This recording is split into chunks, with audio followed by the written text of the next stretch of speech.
Province House is where the Nova Scotia Legislature, known officially as the Nova Scotia House of Assembly, has met every year since 1819, making it the longest-serving legislative building in Canada. The building is Canada's oldest house of government. Standing 3 stories tall, the structure is considered one of the finest examples of Palladian architecture in North America. History. Province House was opened for the first time on February 11, 1819. One of the smallest functioning legislatures in North America, Province House originally housed the executive, legislative and judicial functions of the colony, all in one building. The Supreme Court of Nova Scotia held its sessions in Province House. Most notably, Joseph Howe, a journalist and later Premier of Nova Scotia, was put on trial on a charge of criminal libel on March 2, 1835 at Province House. Howe had published an anonymous letter accusing Halifax politicians and police of pocketing £30,000 over a 30-year period,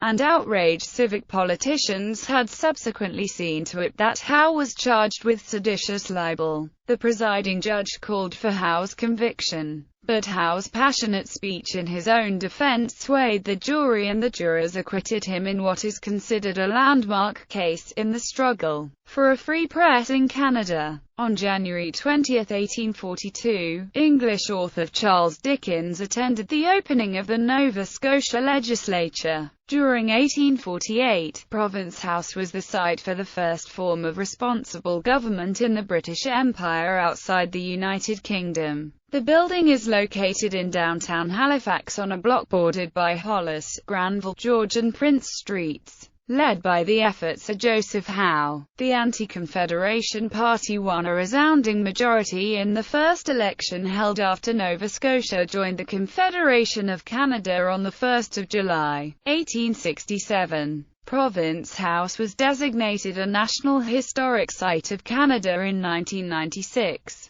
In recognition of its status as the longest-serving legislative building in Canada, and the role it played in the development of responsible government and freedom of the press in the country. It is also a provincially registered property under provincial heritage legislation. Legislative Assembly. The Legislative Assembly is the home of the House of Assembly, Nova Scotia's elected legislature. In 1908 and 2008, there were significant official celebrations in Nova Scotia and Canada to mark the 150th and 250th anniversary of the birth of parliamentary democracy in Canada, which started in Nova Scotia. The first event was marked by the creation of the Dingle Tower and the second by a year-long celebration, the birth of parliamentary democracy in Canada. The celebration was entitled Democracy 250. On October 2, 1758,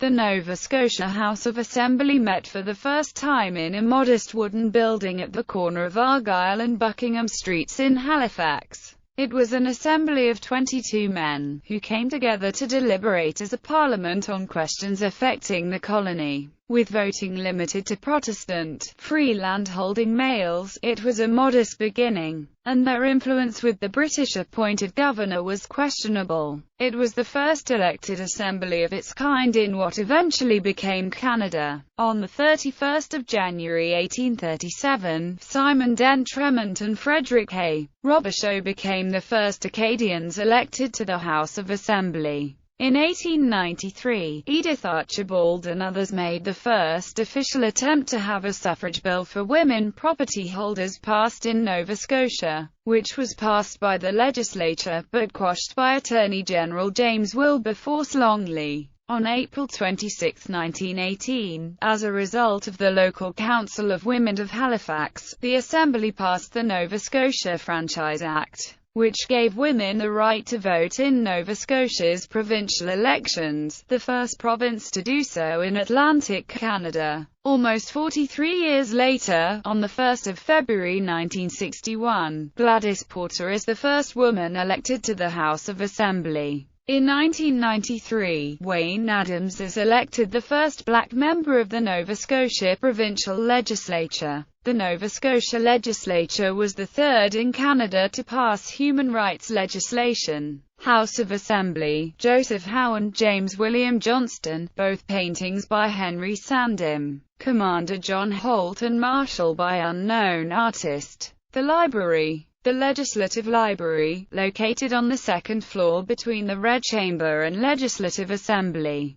was originally the home of the Supreme Court of Nova Scotia, until the court outgrew the space. The Supreme Court chamber was the site of Joseph Howe's 1835 trial for seditious libel. On the 2nd of March 1835, newspaper editor Joseph Howe defended himself at trial in the present-day library for seditious libel by civic politicians in Nova Scotia. Many scholars consider Howe's success in this case a landmark event in the evolution of press freedom in Canada. The Red Chamber. The Red Chamber was formerly the meeting place of the Nova Scotia Council and later the Legislative Council, the upper house of Nova Scotia's legislature. The Legislative Council was appointed by the governor and was abolished in 1928. Now the room is used for receptions and other meetings. Table used by Edward Cornwallis on the ship Beaufort to hold his first Nova Scotia Council meeting. The Red Chamber. Nova Scotian Sir William Williams, 1st Baronet, of Cars by William Gush.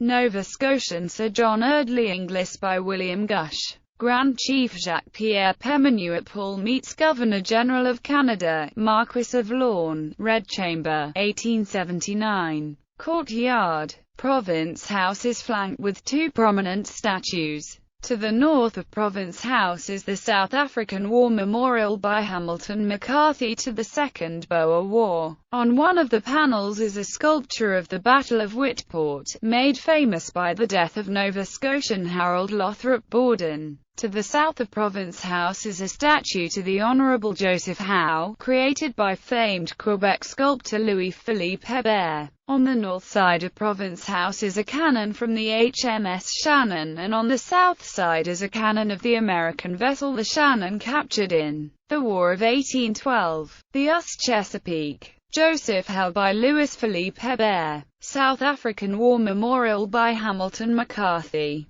Cannon from US Chesapeake. Cannon from HMS Shannon. Other artwork. Lt. Gov. of Nova Scotia Charles Hastings Doyle by Adolphus Robert Venables. Malachi Salter by John Smybit. Dr. Matthias Hoffman by John Hopner. Prince Edward, Duke of Kent and Strathern by William J. Weaver. Longest-serving Premier George Henry Murray by Edmund Wiley Grier. Thomas Andrew Lumsden Strange by Benjamin West. Canadian Prime Ministers from Nova Scotia Charles Tupper by John H. Gardner. There are also portraits of former Prime Ministers John Sparrow, David Thompson by Thomas Forrestal and Sir Robert Borden by Walter H. Cox. Other readings. Thomas Atkins. Papers related to the first establishment of a representative assembly in Nova Scotia, Vol.